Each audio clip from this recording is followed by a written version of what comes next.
Hello, this is Chef John from foodwishes.com with hot dog sausage.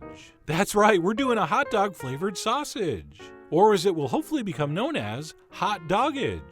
And with the Memorial Day weekend coming up, I wanted to share a recipe for the grill that was, what's the word I'm looking for? Memorable. So let me show you how we're going to put this together, and it all starts with the meat. And we're going to use two kinds. We're going to go with some lean ground beef, as well as a little bit of ground pork. And to that, we're going to add some very traditional hot dog seasonings, starting with some kosher salt, as well as its good friend, freshly ground black pepper, and then the ingredient that gives hot dogs their signature color, paprika. Actually, let me rephrase that. The ingredient that's supposed to give hot dogs their color. Sorry, people that like red dye. We're going to use paprika, and not one, but two kinds. So we'll add a whole bunch of regular paprika, as well as a little bit of smoked paprika. Since, as you may know, hot dogs are traditionally smoked. And then we're also going to need a little bit of granulated onion, as well as granulated garlic, which is also sometimes sold as garlic powder. And by the way, don't accidentally use onion salt and garlic salt, since that's different stuff. You can tell by the different name. And then last but not least, we're going to finish this mixture off with some ice water. I know you probably didn't see that one coming, but that's going to be very important in this to help us achieve the appropriate texture. And then using a very clean, well-manicured hand, we will mix and mash that together very, very thoroughly. And as I'm doing this, you might be thinking to yourself, hey, wait a minute. I thought you're never supposed to overwork ground meat, because if you overmix it, it gets kind of tough and chewy. Well, exactly. That's what we want. Okay, we don't want this thing ending up as just an inappropriately shaped hamburger. We're making hot dog sausages, so we do want that firmer, snappier, kind of chewier texture. So there is no need to worry about overmixing here. Get in there and get in there good, and keep mixing and mushing, smooshing and smearing, until your mixture looks like this. At which point we'll clean up the edges of the bowl a little bit, and then we'll wrap it in plastic and refrigerate it for at least a couple hours to let the flavors develop. Overnight's probably best, but like I said, a couple hours is fine. And then once our meat mixture has chilled thoroughly, we're ready to form it into the classic hot dogage shape, which is really easy if you do two things. Use plastic wrap and some ice water for your hands. So we will want to dip our fingers into some water so the meat does not stick. And I'm going to place down 1/4 of our mixture, which is just over 6 ounces, and we'll give that just a quick initial shaping before folding over the plastic, which is going to allow us to shape this without touching the meat. Not that we're afraid to touch meat. We've touched it many times before. But as you can see by using the plastic, we can kind of push and manipulate that meat into the appropriate shape. And of course, ideally you want these as long as your buns are. So once I think I have it pretty close, I'll give it a little roll to test its uniformity. And then we'll go ahead and unwrap it and do any fine-tuning if needed. So let's go ahead and see what we got. And that is looking pretty good. But if you want, you could dip your hands back into the ice water and do a little fine-tuning.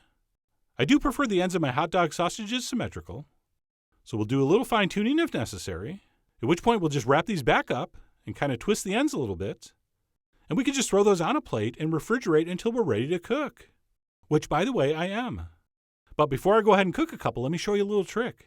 Because these are a little soft and fragile, I like to use a folded up piece of aluminum foil to carefully transfer these onto the grill. So we'll just fold up a few layers of foil, and then we'll kind of bend the bottom up into a little bit of a J shape, and then we'll use that to gently roll these onto the grill.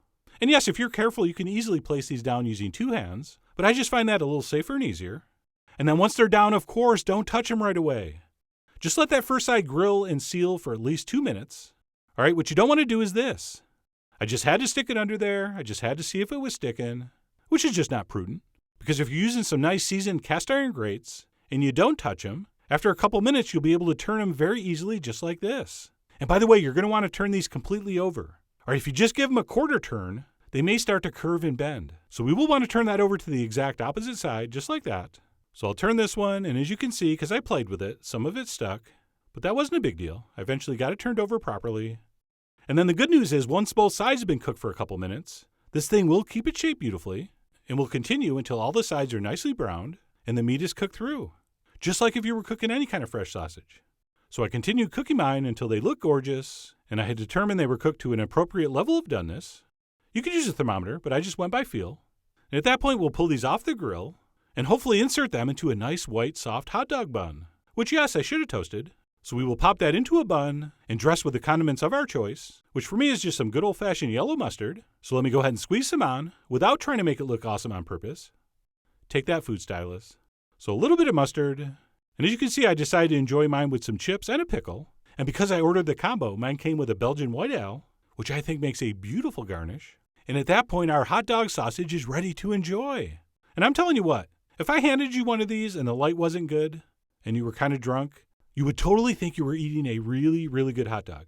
I mean, the flavor profile is almost exact. And thanks to that ice water and mixing process, the texture is nothing like a hamburger. All right, it's much firmer. It has that kind of snappy chew to it that's way closer to a hot dog or sausage. And as I mentioned earlier, this would look very, very nice coming off your Memorial Day grill. But anyway, that's it. Hot dog sausage, also known as hot dogage. What it lacks in slaughterhouse scraps, red dye, and sheep intestines, it more than makes up for with its amazing taste and catchy name. So I really do hope you give this a try. Head over to foodwishes.com for all the ingredient amounts and more info as usual. And as always, enjoy.